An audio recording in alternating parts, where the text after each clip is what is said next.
welcome to Story Time with Dudley and Miss Karen. Dudley's in a very good mood today. He's watching his brother out the window right now. He's got a brother named Max, who's a little bit more rambunctious than Dudley. That's why we never see him at Story Time.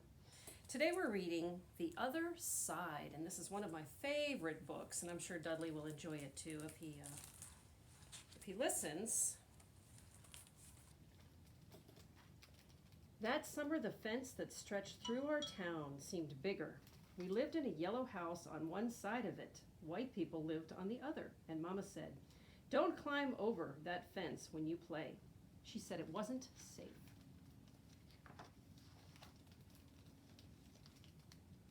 That summer, there was a girl who wore a pink sweater. Each morning, she climbed up on the fence and stared over at our side. Sometimes I stared back. She never sat on that fence with anybody. That girl didn't.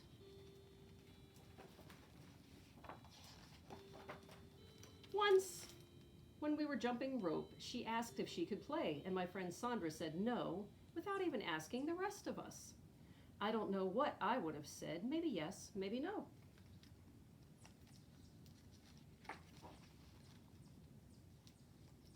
That summer, everyone and everything on the other side of that fence seemed far away.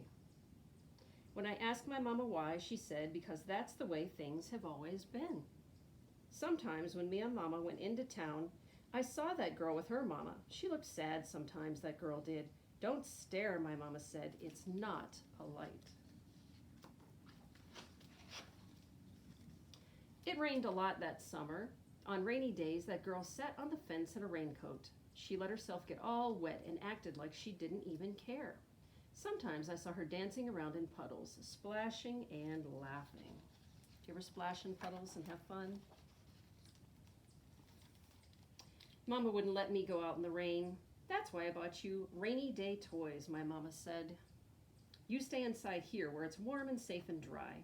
But every time it rained, I looked for that girl and always found her somewhere near the fence. She's curious, isn't she? Someplace in the middle of summer, the rain stopped. When I walked outside, the grass was damp and the sun was already high up in the sky, and I stood there with my hands up in the air. I felt brave that day. I felt free. I got close to the fence and that girl asked me my name. Clover, I said. My name is Annie.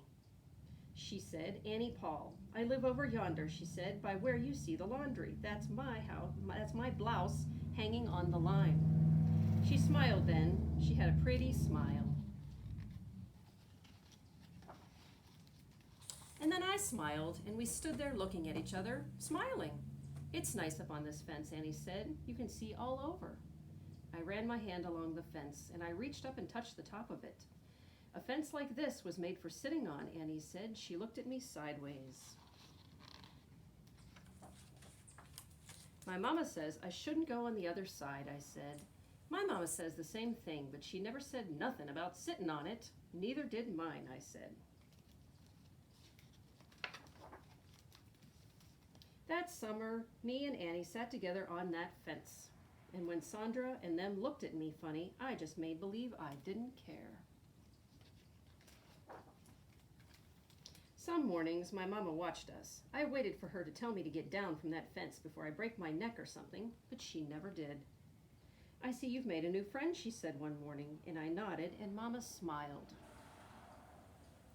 That summer, me and Annie sat on that fence and watched the whole wide world around us.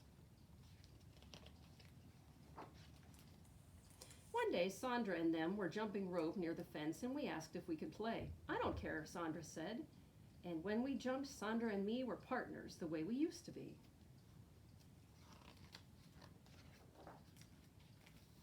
When we were too tired to jump anymore, we sat up on the fence, all of us in a long line.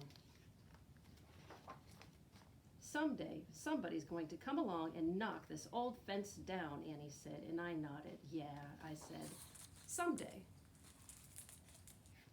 The end.